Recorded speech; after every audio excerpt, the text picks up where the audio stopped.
Hi, this is Peter Godinez, your ambassador at KADY TV with Meet the Candidate, and we have the special privilege of having Steven Hintz here on our show. Steven, I don't know you very well, that's not true, but we are so excited to be able to do this interview, so welcome. Thank you. I'm real happy to be here. You're a very happy person, may I add. Well, most of the time, yes. So as they say, start from the beginning. Give us a little background on where you're born and where you're from. I was born in 1947 in Minneapolis. Stayed there about 6 months. My dad was in the Army. We moved all over the place. I eventually graduated from high school in Oklahoma. Went to university at San Diego State. Then I went to law school at Old Hall School of Law at the University of California, Berkeley. From there, I went into the Navy from 71 to 75. Came then to Ventura County to work in the district attorney's office, doing trials mostly. In 1982, I was appointed to the Ventura County Municipal Court, where I served until 1996, when the courts were consolidated and I became a Superior Court judge. I continued to serve there until 2007, when I retired. I worked for 2 more years for the assigned retired judge program that the state operates. Those of us who participated in it called it the Geezer Patrol because of the age of the participants. And then right at the end of 2009, Larry Matheny, who had been the county treasurer tax collector for several years, announced that he was retiring, and I said, hey, I could do that job, that would be interesting. And I spent 2010 running for the office in a highly contested election. And I started working in the job in January of 2011.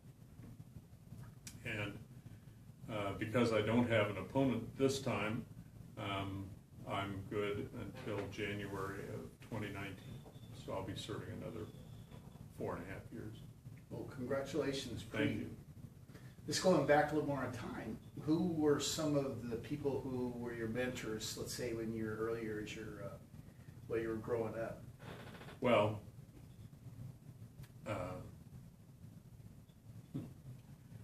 my parents, of course, my dad especially set a standard for excellence. He didn't lie, he wouldn't tolerate lying. And they were very conservative. He taught me about being on time. I have a terrible fetish, I suppose, about being on time. I will not be late. It just doesn't happen for me. And it makes a difference in terms of how I deal with a lot of other people who are often late. So I owe a great deal to them. And everybody who ever was my boss at any of the jobs I had, including the kid who was my boss while I was digging ditches on a golf course in high school, I learned something from them about leadership, and not always good things. I mean, but there were jobs that I left where I said, I will never be like that person. And but they're all learning experiences. And you know, I learned as much from being an adult Boy Scout leader and being a girls basketball coach as I ever did from any of the jobs I got paid to do. That's right. You coach both, I think, my son and my daughter. Well, I would have turned your daughter into a basketball player instead of a volleyball player. Yeah, but, that's true. But yes, I did, and I had a lot of contact with Cheyenne while she was at Ventura High School volleyball, and Jared was on one of my basketball teams.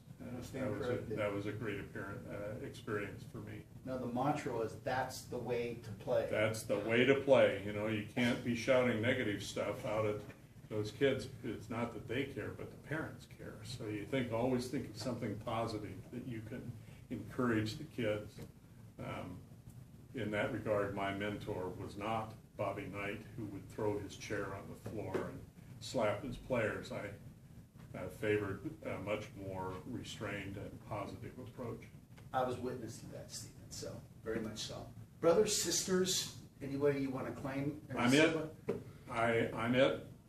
My parents only had me, and so I suffer from all of the good things about being an only child and all of the bad things about being an only child. My wife has 4 brothers, so she kind of, later in life I began to get the experience, the family experience, that, and learn the ups and downs of that.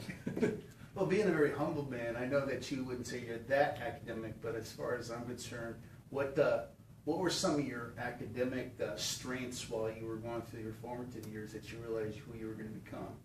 Well, it was odd because when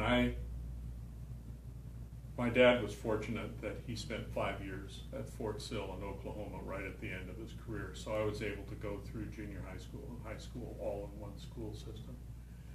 But the fact is, at the time, the United States was paralyzed with fear that the Russians were getting ahead of us. That was from 1959 to 1964. And so anybody who could add and subtract was forced into an accelerated math and science program. And of course, I went and then never used it again. Never had the slightest interest in using it again. As I look back on it, when I got into college, what I wanted to take was, I was taking business management, but I got a minor in political science because I enjoyed the reading. And so it was kind of odd that my high school was completely misdirected, and I suspect, I'll find out in a few months when I go to the 50th reunion, I would suspect that if people sit down and speak truth, they'll say that they spent a good deal of their high school in the wrong classes too. But when I got to law school, what I realized was that I loved criminal law. And from then on, Berkeley was a fairly wide open school, as you might expect in Berkeley, and you were able to take practically any law school course you could think of. And so fully half of my classes at law school were criminal law related, because I just loved criminal law and the idea of doing criminal trials. I know you're a real hard worker, but did you find that easier than most things in terms of education? Well, I have kind of promised to tell the truth at everything, and the fact was Berkeley by then was practically individually tailored for me because they did away with required courses and grades during the time I was there, so law school was not all that demanding. And then in my 3rd year, we got caught invading Laos, and if you went in and said you were upset about the invasion, you didn't have to take your finals. And by then I was on active duty in the Navy, and of course I was upset, so I didn't even have to take my last series of final exams. So law school was a lot less difficult for me than it might otherwise have been. The hard thing was passing the bar then, because I hadn't taken a lot of the courses that were mandatory courses for the bar examination. But I was blessed, and I passed the first time, and the Navy was anxious to have me go to work for them by that time, so away I went. What was an experience in the military that kind of changed your life? Well, I loved it. My dad had been a career military man, and I went in thinking I was going to be a lifer. And I was an attorney in the Navy JAG Corps, and the problem was there were 2 issues. First, the war ended, so we didn't need anywhere near as many lawyers, and so they were willing to have lawyers leave. And the other thing that happened was that the 2 trial office assignments that I'd had were probably the last I would see of a trial courtroom for several years. And I didn't much feel like riding a desk giving advice to an admiral about whether the stripes on the street should be yellow or white. So I said late in '74, they offered me about a 6-month early out, and I said I can go back to California and go to a trial courtroom every day if I want to. And so I came out and interviewed in district attorney's offices and was fortunate to get a job here in Ventura County. So what the Navy taught me was how to actually be a trial lawyer. It was completely different from what they taught you in law school during your trial practice class. That might as well have been taught in a foreign language for me in terms of its actual relevance to the way trials go. And I learned a ton about doing trials during those times in the Navy. Was that the JAG program, or is that different? Yes. I tell people that the Navy JAG show that was on TV for years was directly modeled after my career. Why do I believe that? Well, and I would have started it, but they wanted somebody taller and better looking. I was depressed, but of course I shot several Russian spies while I was on active duty and landed F-14s from the rear seat on an aircraft carrier. And actually, the closest I came to combat was with the executive officer of a destroyer who felt that my investigation was impeding his ship's operations. That must have been quite a battle. Well, it didn't last long because I immediately went over his head. You know how to do that. Yeah, that was right away. Now, what was the first office that you had to be elected to? I know you were a Ventura County Superior Court judge. I was. Was that elected? Yeah, or? I was appointed. Okay. And then 2 years later, I had to be elected. But of the 5 judicial elections that I had, I was never opposed in any of them. And in those days, your name wasn't even on the ballot. If you weren't opposed, you didn't even appear on the ballot. It was as if It's changed here a little didn't bit. happen. Yeah, now they're on the ballot. And now there's a greater interest by attorneys in running against judges, which suggests to me that the money being earned by attorneys must have dropped off if they're willing to accept the money that judges are paid.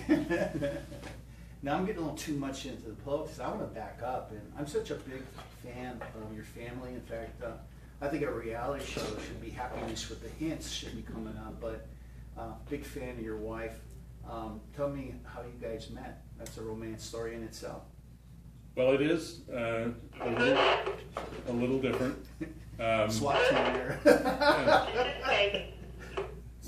you go to Mrs. That's the nice thing about live television. Yeah. Well, it's like the newsman who got caught on TV with a bat that was flying around. Things happen. So Let's see. back to My Catherine. wife. Yeah, I was writing a book on behalf of the California DA's Association on a grant from Aetna Insurance, and so I went up to Sacramento to do work on the book, and one of her brothers had worked for me briefly before going up then to Sacramento, and so he said, well, let's get together with our family, and I did, and there was my wife, and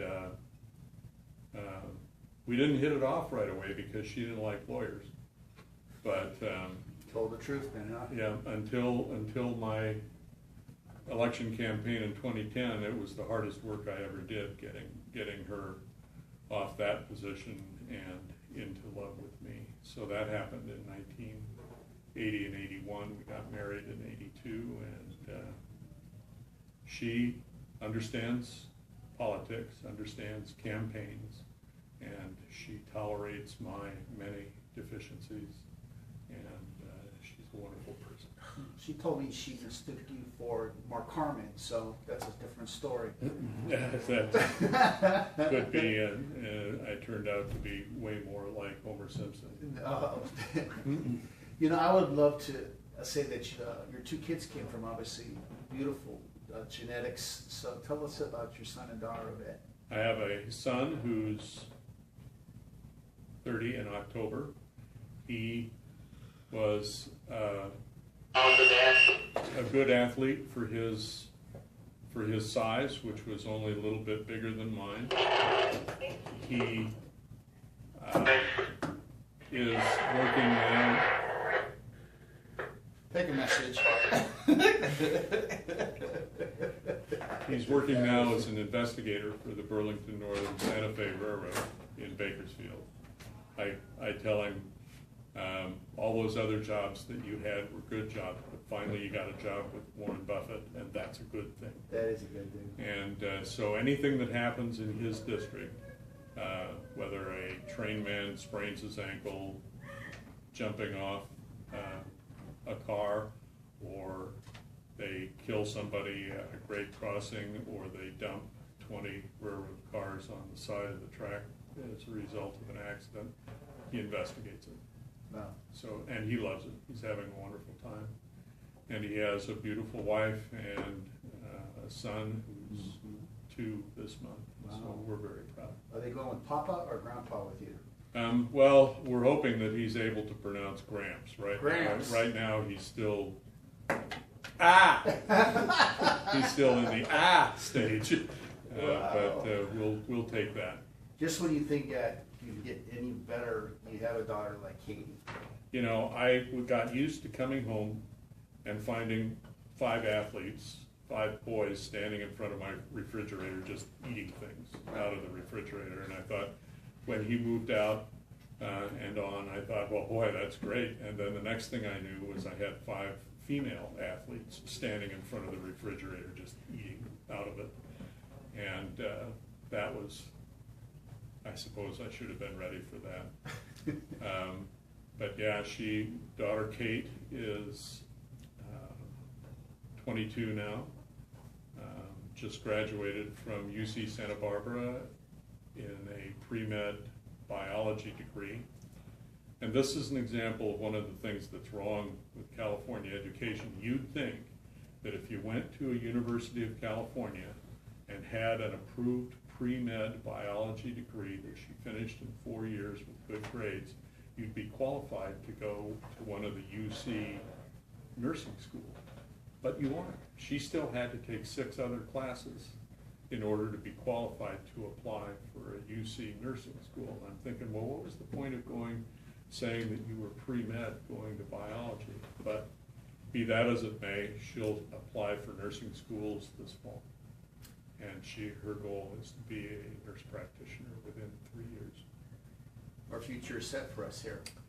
Well, it's set for me because they're both big, strong kids, and they can push me around in my wheelchair. I wish. You know, I had the good fortune of being a part of your election process. You went against somebody else. But I have to compliment you on the fact that one of your campaign slogans was you were going to take your position to the people. And I want to compliment you on your website, the fact that you're very visible on the internet, very approachable. And I would have to ask, what do you want to do this next term? Well, I hope we don't have to redo the website again, because we did a completely new website that I really, really liked, and then the county changed its web portal and we had to do it all over again. So basically for 3 years we've been a website in progress. So the number one thing is, I hope we don't have to redo the website again.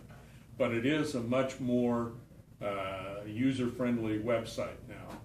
One of the things I campaigned on was that I'd put a big green button on the website that said, "It's your money." And if you hit that button, you'd go to a treasure trove of financial data about Ventura County government. I had a hard time convincing staff that I really meant that, but we do have a big green button on the front page of the website that says, "It's your money," and that's a good thing. We're going to open an office in the East County, probably in the Thousand Oaks area, during the 3 weeks before the December tax deadline and 2 weeks before the April tax deadline. There's never been an office out there, and over 40% of the taxpayers live out there. and it's time for them to get served. And we're going to have an office out there during those 5 weeks. We ran a pilot project, a small office, this spring, and we'll go full bore starting in the day after Thanksgiving this year. That's the biggest project that we're working on, because of course it will be accomplished by sending our staff from Ventura to Thousand Oaks, which means there'll be fewer people in Ventura. So we've got to make sure that enough people go to the Thousand Oaks office to justify the staffing that we'll have out there. So we'll advertise it, and again, we'll be on social media to try and get that word out there. I have 2 Facebook pages, and the office has a Facebook page, and about half of my staff are active on Facebook. We have the website. I go out to the cities to have them put it on their websites, so we should be able to get some pretty good publicity about it this time. Well, it should be some really good years, Stephen, don't you think? Well, I'm hoping so. You know, one of my biggest goals was to stay out of sight, because to my way of thinking, since I'm not actually looking for fame and glory, my actual goal is that newspaper publicity or TV publicity is probably bad publicity. So I like to stay out of sight. Whenever I get a chance, I give all the credit to my staff and my family for all the work that gets done. And my goal is to not make the kind of mistakes that get you into the public eye. And if it means that the public never gets a full grip on what I am, well, then that's okay, because what I want them to do is to trust my office and to believe what I know to be true, which is that they're being served by highly professional people who are committed to the idea of enhancing the public service. That's a good thing, Stephen. Thank you so much. Again, this is Steven Hintz, who is the Ventura County Treasurer here. Stephen, thank you so much for being a part of Meet the Candidate. I really appreciate you. Thank you very much. Thank you. This Thank is you Peter very much. Godinez for KDY, Meet the Candidate. Thank you.